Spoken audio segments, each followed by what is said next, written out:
We are together at last. Sitting on your couch. I know, you're in my house. It's so nice. There's a pod dog underneath me. There is. We'll post a picture, but yes, Kahlo has joined us for this recording, even though he's doing no work whatsoever. He's just asleep under the coffee table. But everyone, welcome to Fated Mates. Jen and I are together. I'm Sarah McLean. I read romance novels and I write them. And I'm Jennifer Prokop, a romance reader and editor. How fun is that to say in a room full of people? Wild. Yeah, crazy. The reason why we are together, everyone, is because it is Sunday and Friday night we had Fated Mates Live. And it was so fun. God, it was so fun.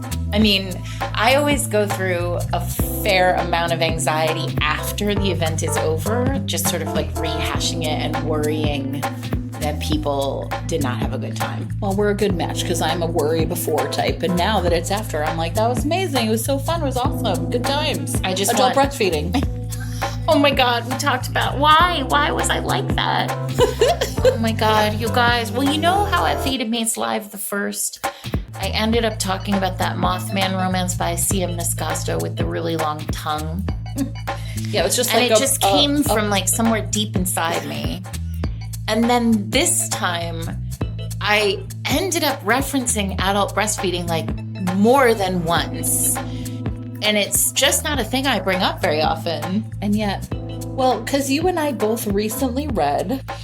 Are we ready to talk? Maybe we'll save this for a little later. Maybe don't jump right in, but headphones in, I guess, is where we're at already. So this week's episode, because we're together, is going to just be like upcoming spring romances. We're going to fill your TBR. Yeah. Because that's what we do best, I think. It is. So it's going to be kind of like looking forward to some things that are coming out soon.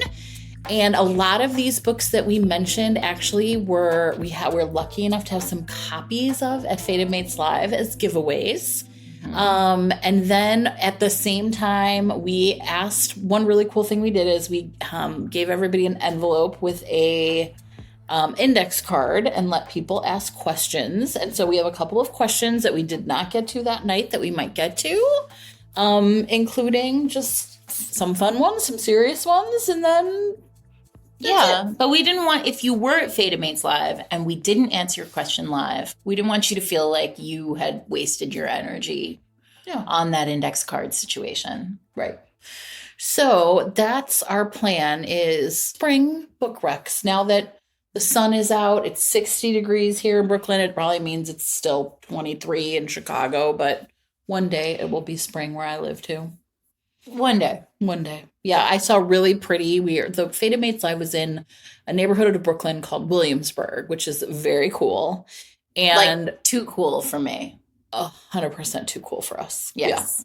Yeah. I mean, it's where very cool people are. I mean, doing cool things. Well, we're cool people that did a cool thing there. I mean, we did. We brought Fated Mates to a cool place. Yes. But there was a really pretty, I don't know if you saw it, like outside the hotel and kind of on the next block.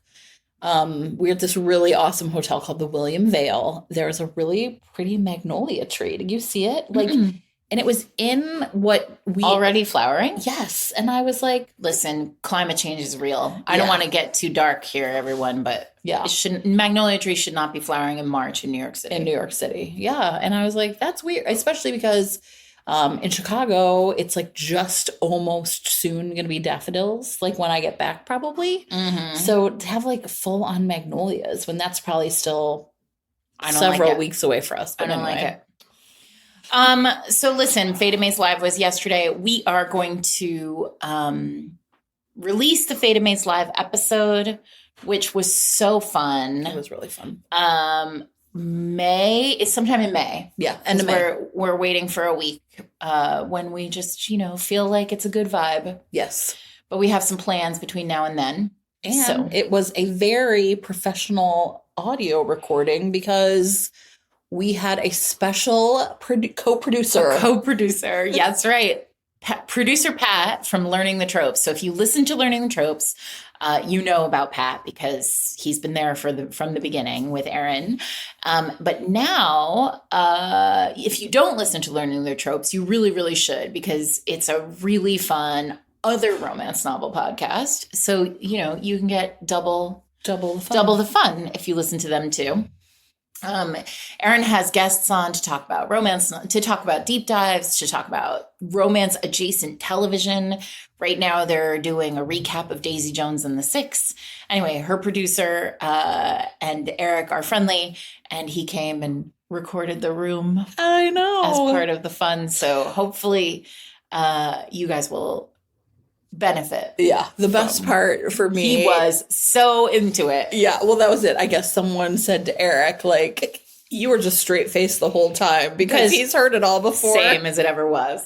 But poor Pat was like, what am I listening to? Well, you know what Eric always says about Fated Mace Live? He's like, it's amazing because it feels like, as a cis het white man, I'm like in a room where a whole nother universe of people are having a whole other experience that I am never privy to. But, because he's in the corner with all of his gear, he can just sort of eavesdrop.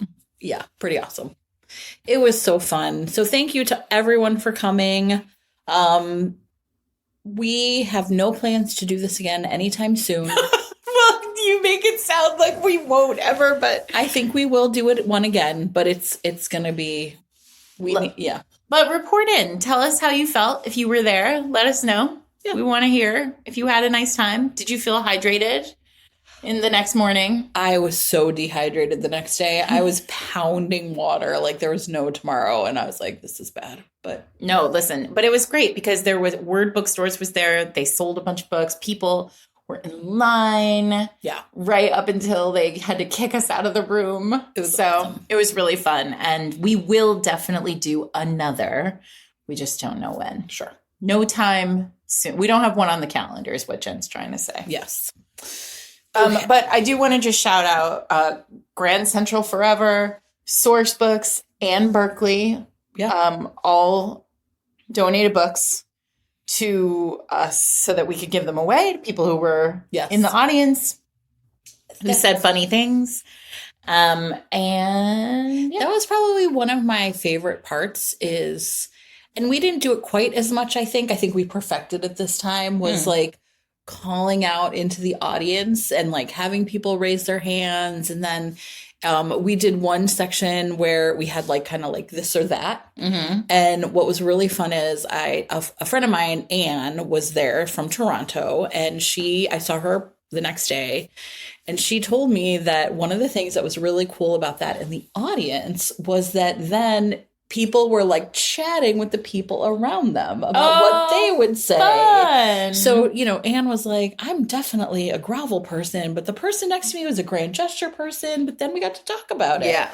So I think that was really cool too. Like there were times we asked people, to like raise their hands or, kind of like play along with the people in their row or near them. So I think it was a lot of fun. Yeah. So you'll get to listen to that episode sometime in May, probably. And you can play along at home then. Yes. Anyway, I don't want to make everybody have like FOMO. I guess it's not really FOMO if they've actually mowed. All right. No more faux. Do we want to talk about a couple of spring romances we're before, and then we'll talk about some questions and we'll go back and forth maybe? Yeah, I like it. Okay. I'm for it. Oh, wait, let's talk about, I am going to spoil this part of Fated Mates Live, and this is a good place to start. The best part, unequivocally, the weirdest part.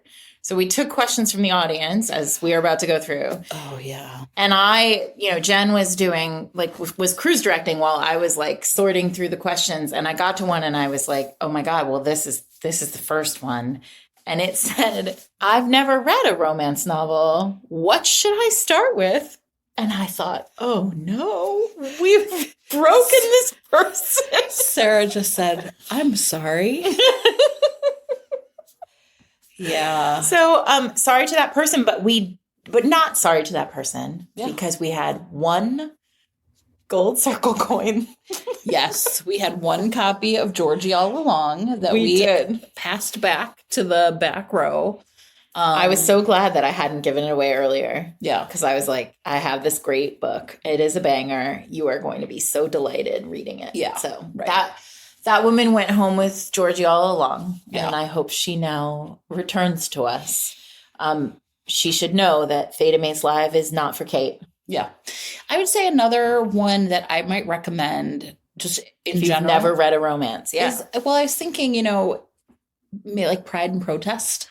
Oh, yeah. And the reason why is because people are so familiar with Pride and Prejudice. Mhm. Either they've read it and they love it, or they've seen one of the many versions of the movie. That I feel like also could be a really good entry point because you already know the story at some level. And so Pride and Protest might be a really good starting point too, if you know what I mean, kind of to show like, hey, the roots of the genre are still what, you know what I mean? What they always have been. Right. Yeah. So I was thinking that might be another really good starter romance. Yeah. I mean, I think this is such a hard question because it really is about, it's about what people like to read. Yeah. I mean, there's something for everyone, right? It's an impossible question, but in that scenario, it was very easy to say Kate is a good start. Yeah. Well, the other thing, for those of you that are like at home, if someone ever asks you that, the way we often answer that question is, well, what TV shows do you like? Yes. Right? Or what movies do you like? And then it's kind of finding, because people are really snooty about books. Yeah. Right? So if you say to somebody like, tell me what kind of books you like, if they're not a proud genre reader, Yeah. often they'll say, oh, I really like, The Great Gatsby. Right. And that's not really the answer. The question is, what gives you joy? Right. Right. And that was one of the questions actually we got over the course of the Fate Mates Live. Somebody asked us to talk about joy. And, we did a whole season on joy and why we think joy and romance go together. But the reality is that when you're looking for the first romance novel to deliver to somebody, the prime directive is what gives you joy. Yeah. Yeah. So that's kind of a fun one. And then you're just like looking for a romance that, kind of has usually that plot, right? So if someone says, I like beautiful people blowing things up. Right. Then you're going to look for romantic suspense, right? If someone says they loved, what's the one about the pirates? Pirates of the Caribbean? Our flag means death. Oh, Our Flag Means Death. I was like, we don't talk about Pirates of the Caribbean anymore. My point exactly. So Our Flag Means Death. Yeah. Right. Then you could sort of find one that, has pirates or has like sort of that adventure kind of feeling. Like a comedic adventure. Yeah, right. And something wilder or a witch's guide to fake dating a demon, maybe. Yes. Well, and actually one of the questions that also we got is that someone said, I know you had a fantasy romance interstitial, if you'll remember. It was probably in season 3 with Zoraida. God, people are always asking us for new fantasy recs, so let's do that. Yeah, so I think we have a couple that are kind of out. And of course, monster romance was really big. I don't know if it's still big. It feels like it's kind of waning a little bit, but maybe that's just me. Maybe I don't hear about them as much. So Sarah Hawley's A Witch's Guide to Fake Dating a Demon is from Berkeley. We had a couple of giveaways of that one. Mm-hmm. It's about a witch of like incredibly powerful, like young witch who's just discovered that she's one of the most powerful witches ever in her coven. And she accidentally lands herself in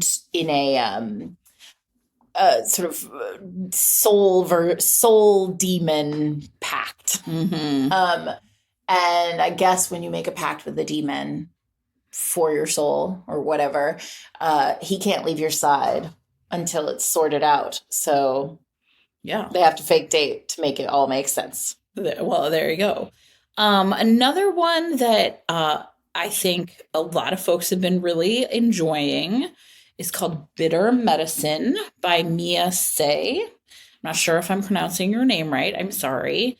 And this one's really cool because it has a Chinese immortal falling in love with a French elf. So you get this like really cool, I think almost like kind of globe hopping paranormal adventure. So Elle is a descendant of the Chinese god of medicine. She's destined to be a doctor, but instead she's sort of underemployed and runs into Luke, right? Who's this like French elf. And he is like a security expert, and he's responsible for this curse that was laid on these children from this previous assignment. So, this like real twisty, turny kind of thing, kind of vibe on like this adventure that they go on. And so, there's, can they be happily ever after when they have this completely opposite sense of kind of who they are, what it means to be like, kind of what their responsibilities are, who they're responsible to. And this has been like getting a lot of great press. It just came out a couple of weeks ago. So that's Bitter Medicine. This week's episode of Fated Mates is sponsored by Goldie Thomas, author of the debut historical romance, The Rake and the Fake. Hey, I'm so excited about debut historical romances, and I know. especially when they come from authors who are self-proclaimed lovers of thick forearms and who are just longing for Miss Scarlet and the Duke to kiss on camera. Bring the same energy to this book and it's going to be a total hit. I mean, I'm already in. Okay, so this book, The Rake and the Fake, is everybody knows I love a mistaken identity story. Our protagonist, Charlotte, is a seamstress who works for one of the top modistes in London. And through a confluence of sort of accidental events, she is mistaken by the Countess of Dorset as the woman the Countess is intending to set up with her very rakish, very scoundrelly, very single Viscount son. Now, one would think, Charlotte could easily just in this moment say, oh, well, you've made a mistake. I'm actually just Charlotte, a seamstress. But we all know that's not how this goes at all. It seems like this is an opportunity for Charlotte and she should seize it. Exactly. Charlotte actually has some mysterious questions about her past, and she thinks that this access into the aristocracy and the ruling class is going to give her an opportunity to answer many of those questions. So she seizes the day and heads herself out pretending to be Tabitha Crampton, heiress, and ends up in a little bit of an oopsie sort of situation with the Viscount of Dorset, who immediately is like, who is this lady and why have I not, I know. Mistaken identity, forced proximity. Listen, locked in a wine cellar after dark. For it. Right? Upstairs, downstairs. We all love it. And also, this is one of those situations where Charlotte has no time for billionaire viscounts. And if you like wealth distribution, that might happen in here. Who doesn't like that? It's 2023, and I'm for that. This is like not a book where money solves everything, right? So this is like probably going to be a really interesting look at class in historical romance, which I think sounds fantastic. You can get The Rake and the Fake in print or in ebook, wherever you get your books. And thanks, as always, to Goldie Thomas for sponsoring the episode. I was late to the party on the Undertaking of Heart and Mercy, but I am now a convert. I finally read it. It was Jen put it on our best of the year list in the winter, and I finally read it. And it is, what an absolute delight that is. Awesome. If you are a fantasy romance reader, the world building is fantastic. It's two people who have to work together. There's a quest. It's really so much fun, and I feel like really embedded in the mythology of fantasies. If you love fantasy and you are looking for a fantasy romance, it is you'd be hard pressed to do better. Oh yeah, absolutely. The Undertaking of Heart and Mercy is by Megan Bannon. Yeah. Another one that is coming out yet, so I think you are going to have to pre-order this, is by Piper Drake. Now, if you are a romantic suspense fan, chances are good that you have read one of Piper's books. She has been kind of really dominating, I think, that romantic suspense space for a long time. And she has written the first book in a new paranormal series called Wings, Once Cursed and Bound. And this is really cool because what happens is there's a young woman who is like a ballerina, and she one day at practice or rehearsal or whatever, this like pair of ballet shoes shows up, and they're like red, and they're like something's kind of special about them. She almost like feels like this kind of calling to them, and she puts them on, and then it turns out that these are these like famous cursed shoes. And if you put them on, it like you'll essentially dance yourself to death. Oh, and no. just as she's putting them on, this guy named Bennett Andrews appears, and he works for like this like organization of supernatural, like almost like a kind of like a supernatural detective agency, but they're instead of like looking into mysteries, what they do is they are recovering artifacts, like paranormal artifacts from all over the world. Like cursed shoes. Like cursed shoes. And he was essentially hoping to get them before. And then he was kind of like, oh, bummer, I'm going to have to wait for this lady to die before I get these shoes back. I mean, he is like so ruthless about it. But she has this like power almost to resist.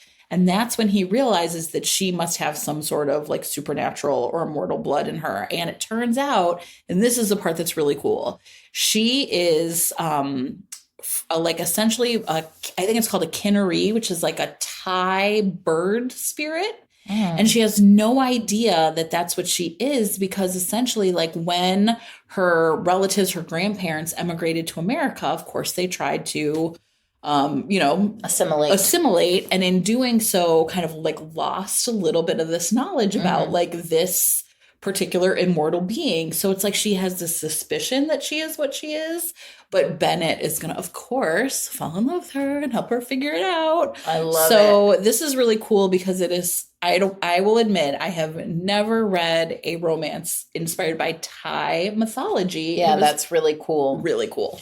So this is not a romance, but did you know that that's a real thing? Like there was a time, and now of course I'm forgetting like which century, but I want to say it was like the 1500s or the 1600s, where there were a rash of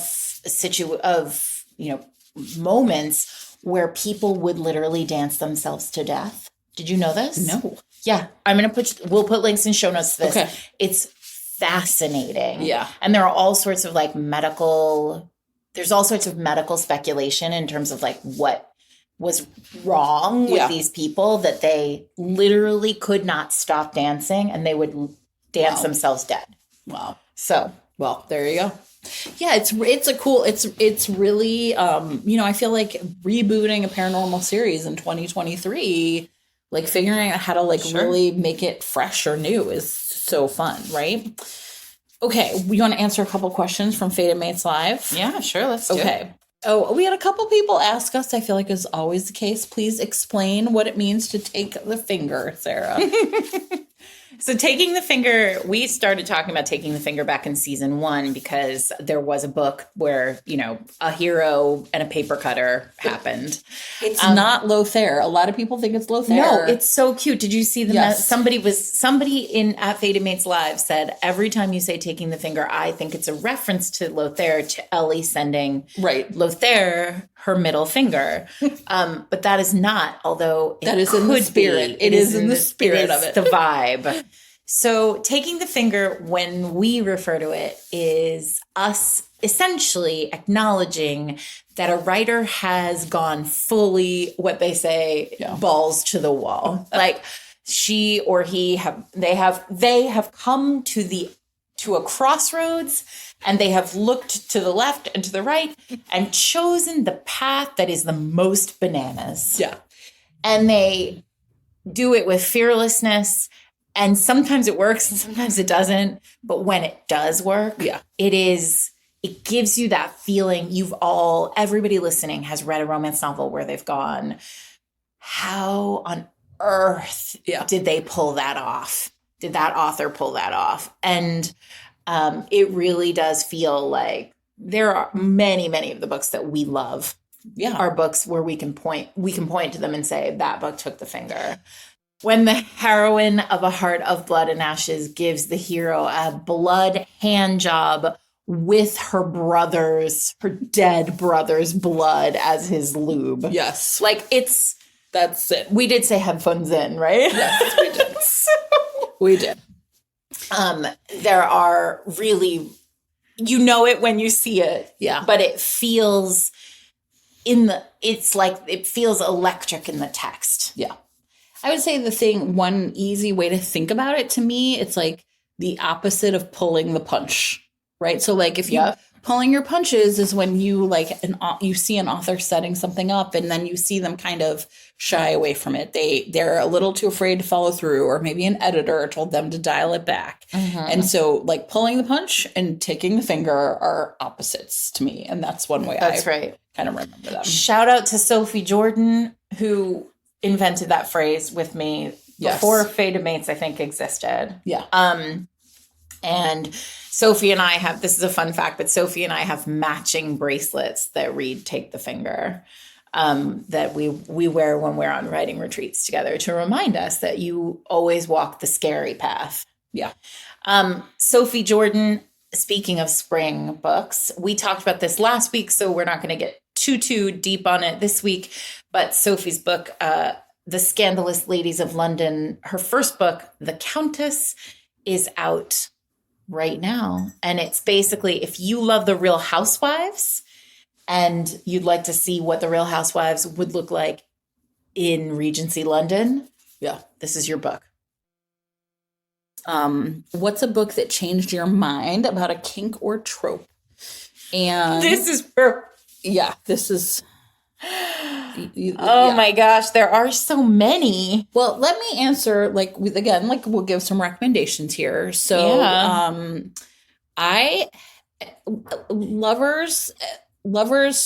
Friends to Lovers has always been a bit of a tough one for me. And me too. You guys know, you've been hearing me sing the praises of Jeannie Chin's Blue Cedar Falls series. The third book in the series is called The House on Mulberry Street, and it is a classic Friends to Lovers. And here's what I really liked about it. So Elizabeth is the third daughter of the Wu family. She really plays against type in the sense that her older sister kind of really follows that model. Like I was on I did a fun event with Jeannie last week, actually, to kind of introduce the book. And one of the things she talked about was, so June is the older sister that her book was first, really follows that kind of model minority myth, which if you're not sure what that is, it's like Asian American kids in school, especially, right, is how I interact with it as a teacher, are sort of expected to be good at math and a good student and really organized and, quiet, a little submissive. And the older sister kind of follows that, but Elizabeth, who's the heroine of this one, instead is a real wild child. And so Jeannie was saying it was really important for her to kind of write against that trope, to have an Asian American heroine who does not never followed it. She's was that goth girl in high school instead. And so much so that when she was 18, she got in a huge fight with her parents and moved out of the house. And she did not leave town. She stayed in town, and she ended up being roommates with her best friend since childhood, this guy named Graham. Well, Graham has been in love with her since the day they met in, I don't remember if it was elementary school. And the thing that sets this sort of book in motion happened in a previous book where Elizabeth decided to sort of apply all over the country for these arts fellowships, essentially. And he realizes oh my God, she's going to move on and I can't be left here. So I'm going to move on too. And he puts things in motion to buy a house in the neighborhood. And he's going to essentially, so this book begins where he has essentially just told her that he is leaving. It gives a very big energy that Naima Simone book, right? Where he's and at first she is wait, you're leaving me. She's really upset. And the greatest thing about this Friends to Lovers is you really do believe that she has no idea he's in love with her at the exact same time everyone else in town knows that he has been in love with her forever. And when she finally figures it out, it is like a switch being flipped. Oh. Yeah, it's really good. And so, Friends to Lovers is hard for me, but I think that this book really does prove that idea that, like, in Friends to Lovers, the stakes are so high. Because if you fuck it up, you're losing your friend, right? So yeah, it was really good. That's cool. It says kink, and so I'm going to talk about. I feel like to know if a book has really changed your mind about a kink, you have to now be like into that kink, right? Like into reading that kink, right? Like, because I can think of dozens of books that have explored kink that I like could give or take in a book. But I'm, an avowed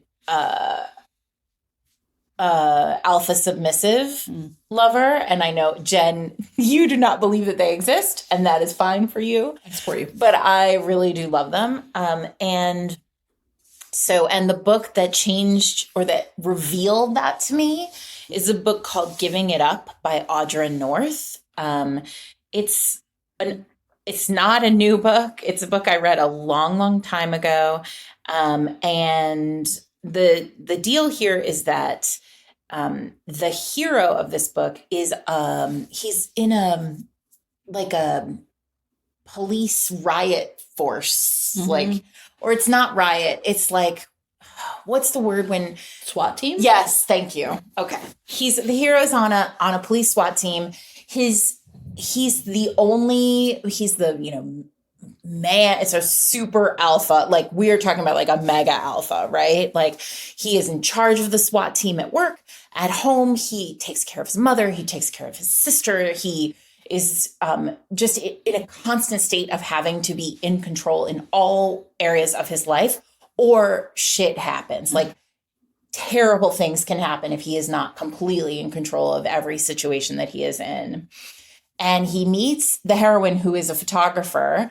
And over the course of their kind of like, they meet at a wedding. His friend is getting married, and she, I think, is the wedding photographer. And over the course of their relationship, it becomes really clear that he needs somebody to take control over of like some part of his life. And it is this part of his life. Like, this is the place where he can give up control of sex. And so, but she's never done this before. Like, she doesn't know how to be. So she takes herself off to like the local sex club and finds a woman who will teach her how to become a dom and really like give him everything that he needs.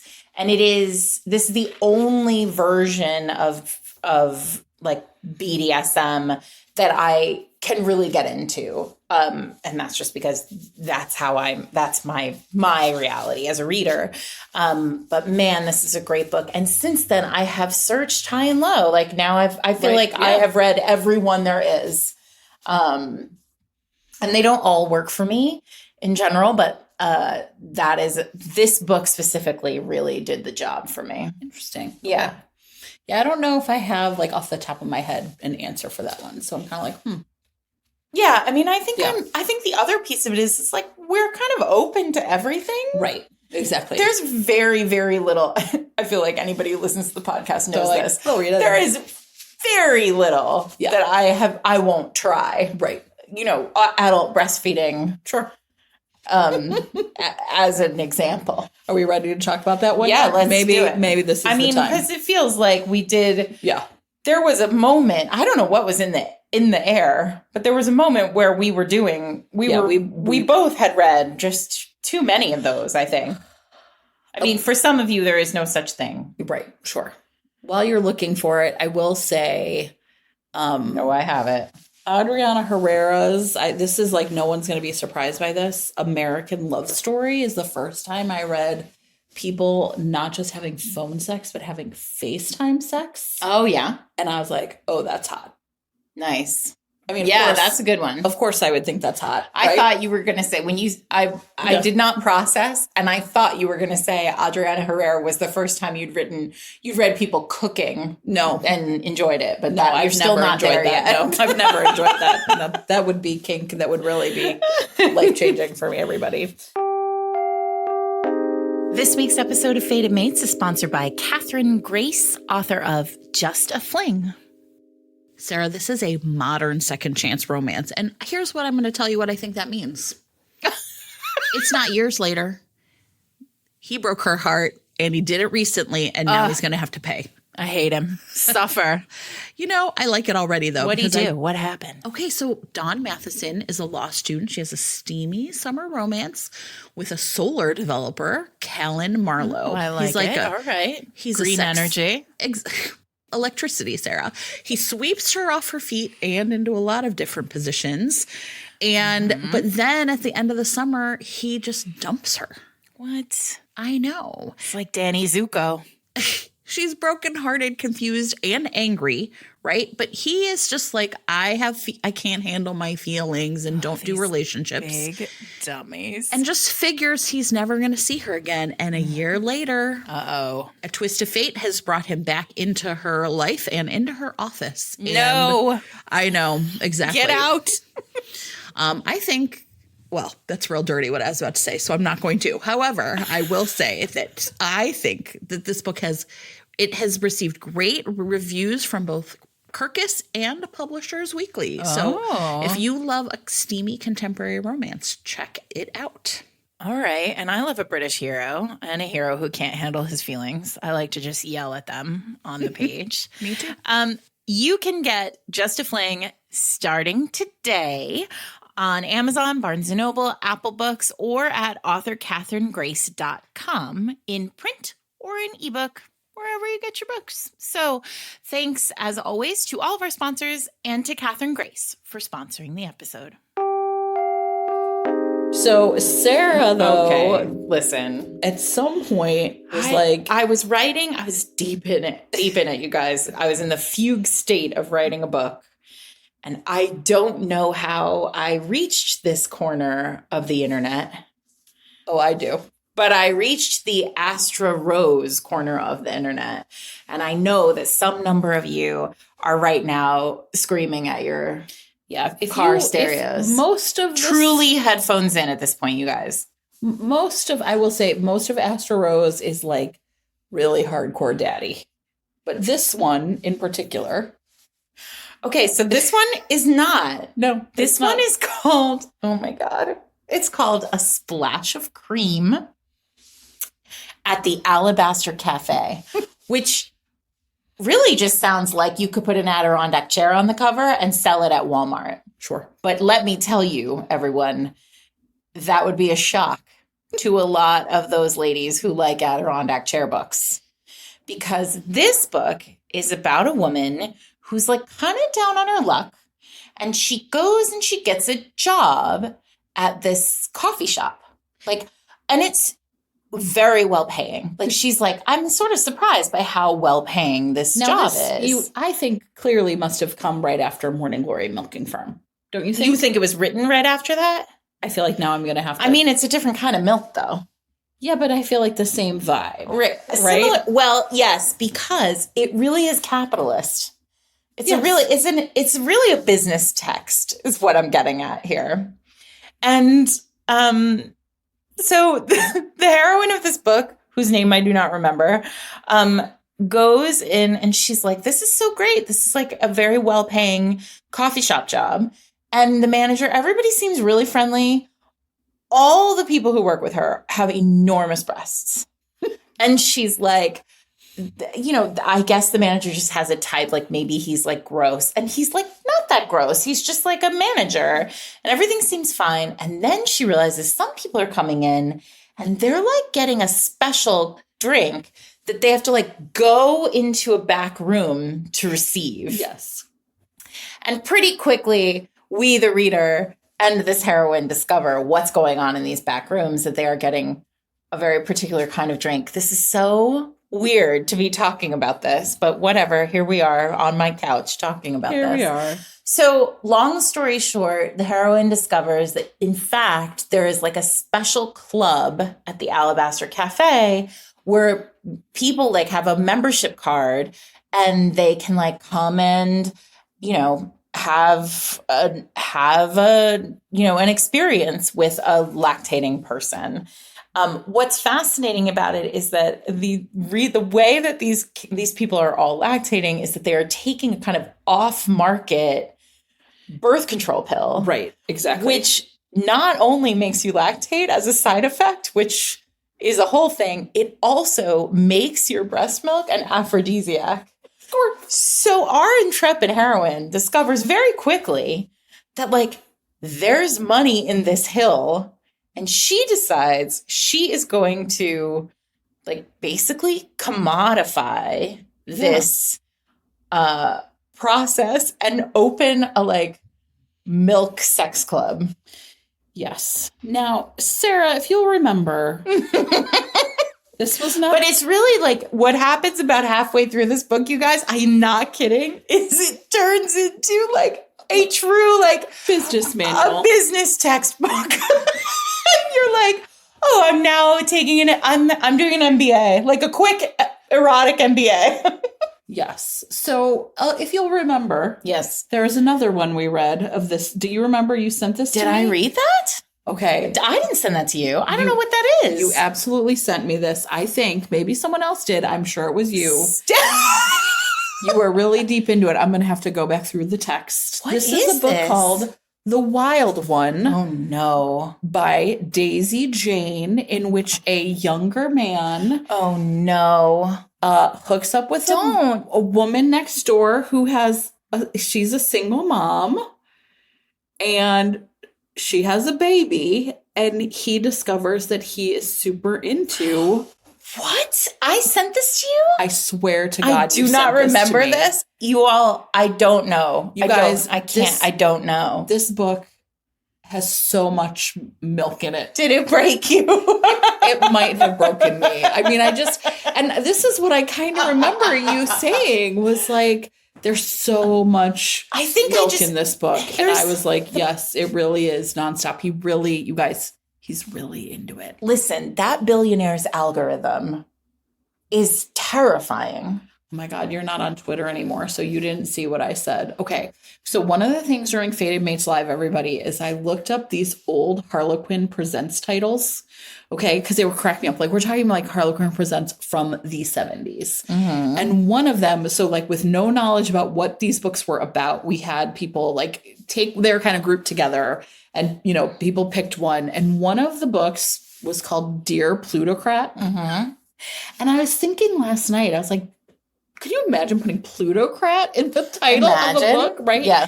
And then I was like, well, what would be the modern equivalent? And I was like, and like two words came into my head at once, billionaire and oligarch. Yeah. And then I did a funny Twitter thread you're not on anymore, where I was like, what if you replaced the word billionaire in every romance title with oligarch? And someone pointed out that there's like a series called Billionaires and Babies, and it would be like oligarchs and babies. But the thing about oligarchs is when you think about them, they're not hot at all. They're like 70-year-old. That's my point. Gray-haired. That is my point, right? Like the last eligible oligarch is like, oh no, you got married off to some man who's like 63 and smells like cigars. I love it. Well, so then here's what's really funny is Miss Bev came into the thread and said, well, what if you replaced them all with a Velociraptor? And I said, it sounds like a crossover in the making between you and Chuck Tingle. Yes. Perfect. Right?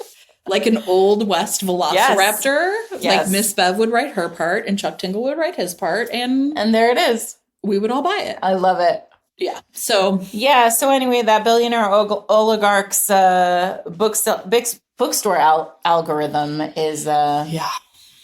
It is no joke, because then what happens is you find yourself down in that dark corner of the internet, of Amazon.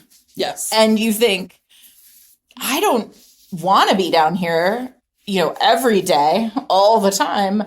But then you've read, 4 of them, and now that's all the algorithm wants to deliver me. Yes. So just, use caution as you explore down there. You'll need a pith helmet. You might never come out again. They might have to come. You might never come out. Just let us know when we need to bring you back. Oh, but can we talk while we're down here talking about kink? Because I guess that's what we're doing now.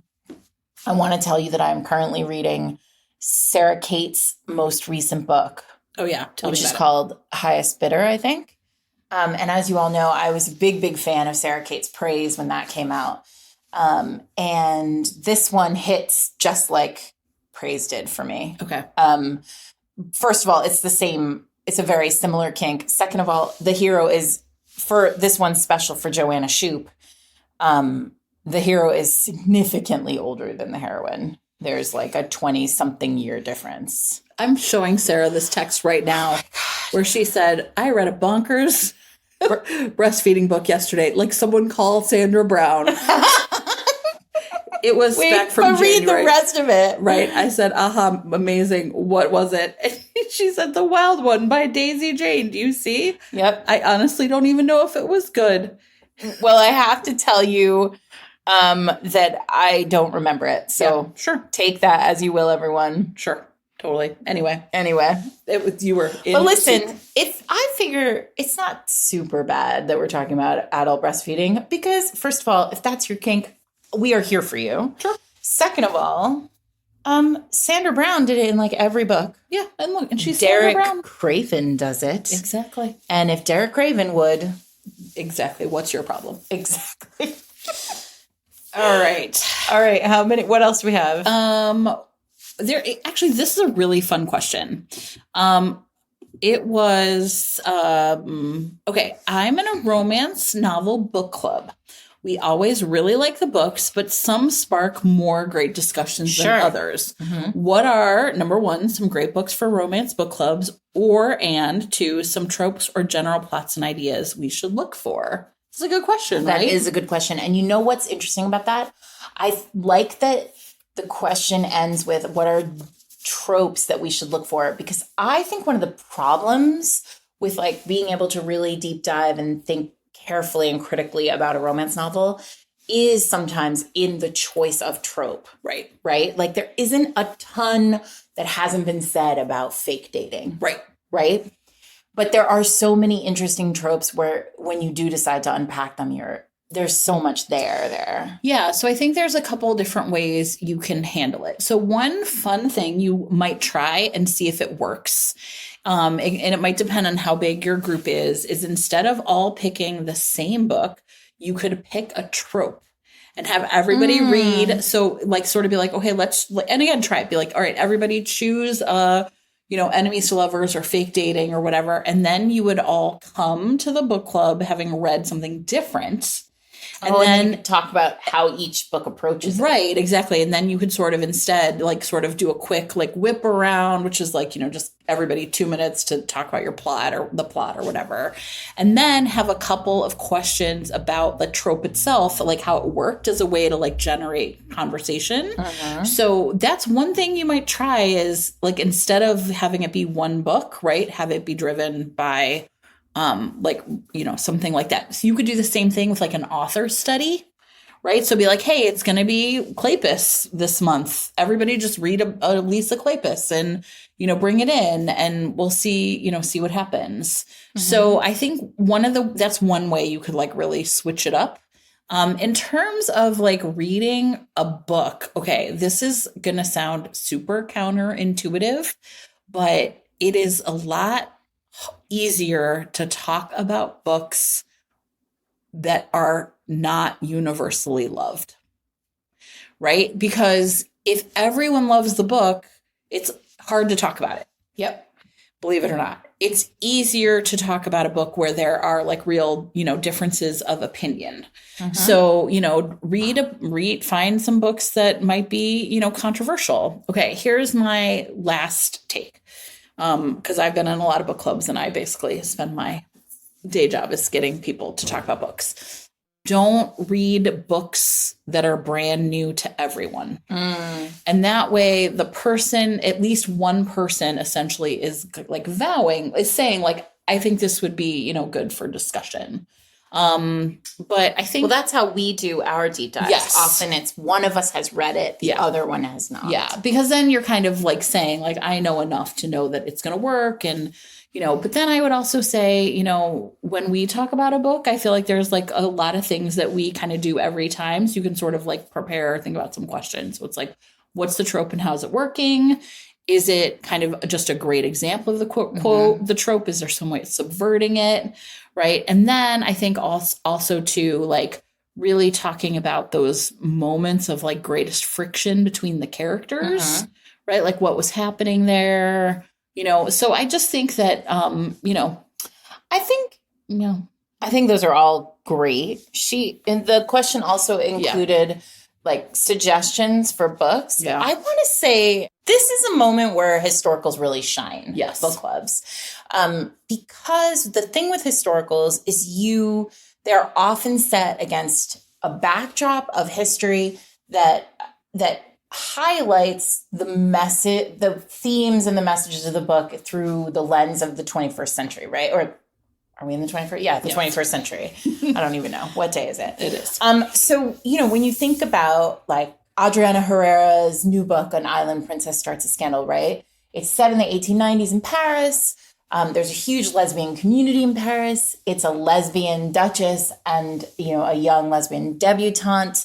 There is like sexual identity, you know, queerness. There's, you know, race is a discussion. The geopolitical landscape is all there. Right. Like, and on top of it, it's in this like riotous, rollicking, wonderful world of, you know, Gilded Age, Belle Epoque Paris, right? So cool. So there's so much to sink your teeth in that book. I'm holding literally in my hand right now, Liana de la Rosa's Anna Maria and the Fox, which is out the first week of April. In fact, the week that this episode comes out. Perfect. Which is great.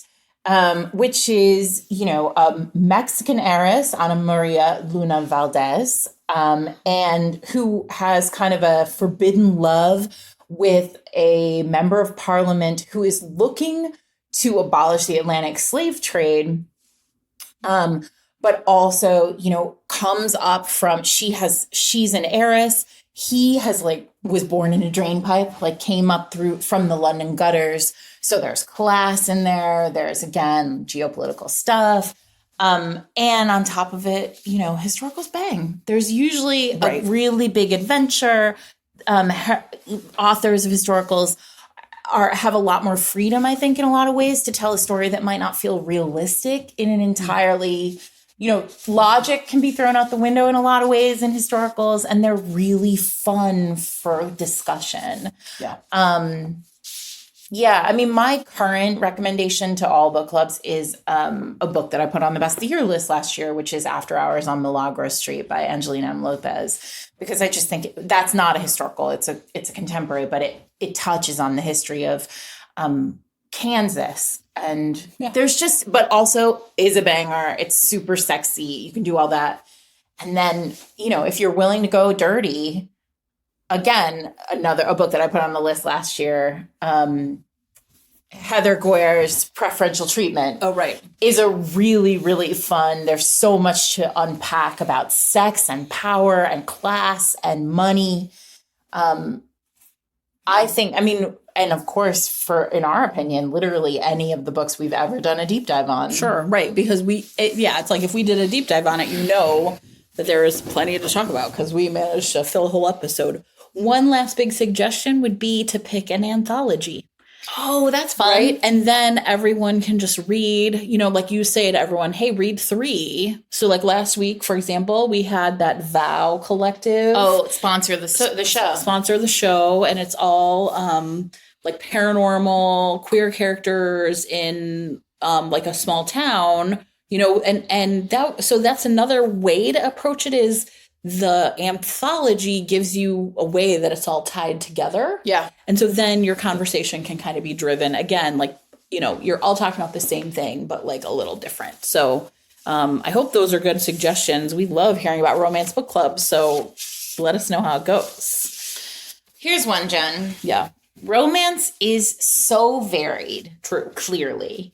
What can we, as consumers of romance, do to help bring more racial and LGBTQ representation so 30 years from now, there is a more representative set of books in some kid's grandma's closet? That's a great question. And they, too, can believe in happy endings. Yeah, that's a great question. I love this question so much. Thank you to whoever wrote it. Yeah, because basically what ends up happening at the beginning of Fated Mates Live, we ask people like sort of where, like what's a romance? What do they remember? The first romance they really remember reading. And like many of our panelists talked about finding the books at their grandma's house.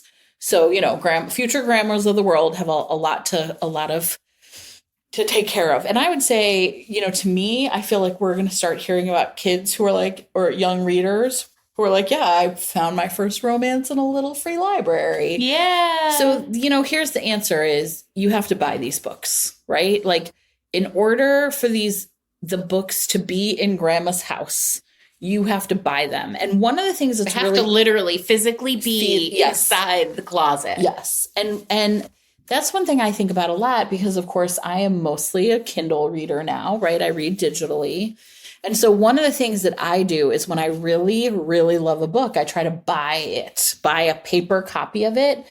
Let's say I'm visiting a new bookstore, right? And they have romance and I want to support the romance, but you know, it's like I have most of what they have. Sometimes it's right. I'll be like, okay, I love this book. I'm going to buy it. And then I just stick it in a little free library somewhere. Mm-hmm. Right. Or I have a secret drawer at work where I keep romances that if people want to borrow them, they can borrow them. So I would say, you know, the answer is it is not enough for these books to be in the world right now. If you want the books in the world in 30 years, you have to buy them and then you have to like keep them, right? You have to. Yeah. Especially because the reality is that romance has always been ephemeral in a lot of ways. You know, we've talked about this on the podcast before, but the reason why mass market paperbacks are the size they are is so that they could fit inside a purse or inside they literally began as being able to fit inside the back pocket of a man's jeans, right? From Pulp Fiction. And they were designed to be thrown out. So the fact that we all found like boxes and bags full of old Harlequins in our grandmother's closets is kind of against the whole point of, you know, how publishers thought we were going to be reading these books. So yeah, things go out of print. So if you have read a book by a BIPOC or a queer author and you love it, yeah, you got to buy it. You have to spend money on it. It does twofold. One, make sure that there is an actual real print copy in the world. And it also tells publishers that we care about these voices. Jen. Yes. You are not a writer. This is phrased for a writer, but I'm going to ask you anyway. Is there a job or a hobby that you would like to read a hero or heroine have?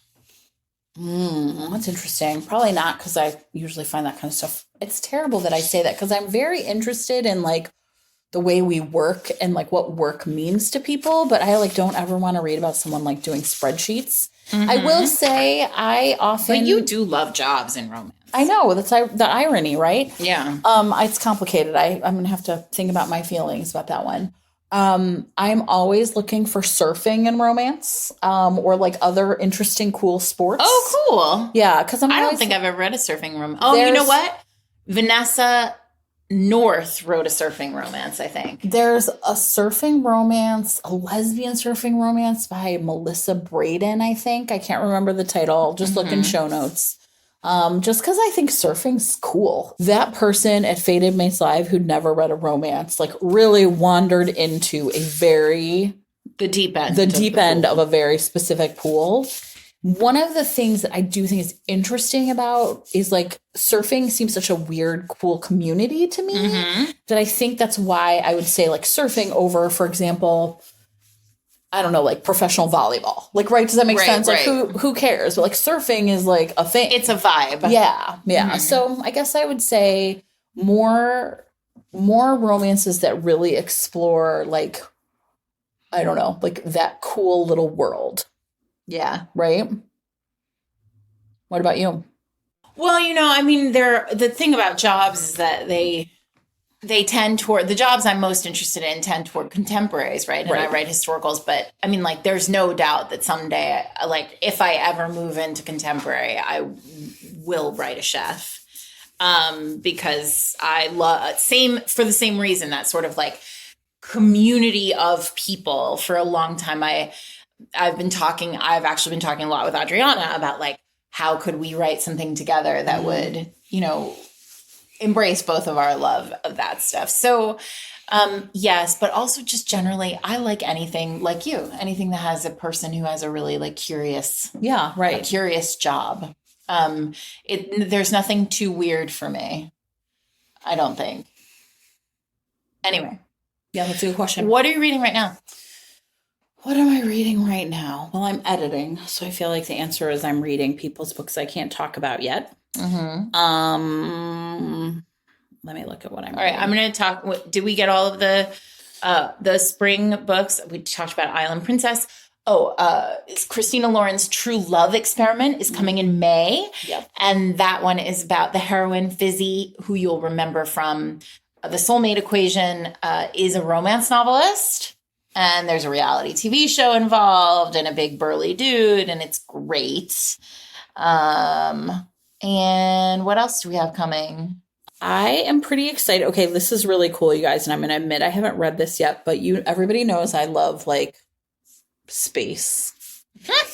And I had a debut author reach out to me, and her day job is at the Jet Propulsion Laboratory in Pasadena, California. Oh my God. Are you getting a tour the next time you go? Okay, shut up. She actually did offer to do that. You should get it.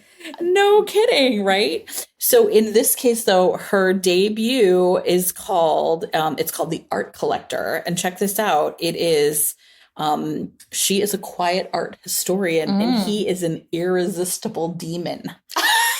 Right? Amazing. And so basically her firm lands this contract to appraise all of these paintings that like that are ancient. Yes, of course, some infamous kind of, storied. Yeah, yeah. And then there's like a handsome, mysterious millionaire who owns it. And of course is this demon. And he's been collecting great works of art. Exactly. Millennia. So that's by Caitlin Brem, but I am super excited to read it. Also, not going to lie. Caitlin, please. Jen wants the tour the next time she's in California, which is frequent. Yeah, like my sister-in-law, right, is just wrote Swarm, everybody, which has been getting like tons of press everywhere. So I need to sit myself down and watch it. I've still not watched the beginning of any Ted Lasso. Oh yeah, we should talk about Ted Lasso. So it's right now as we record, we're 2 episodes in.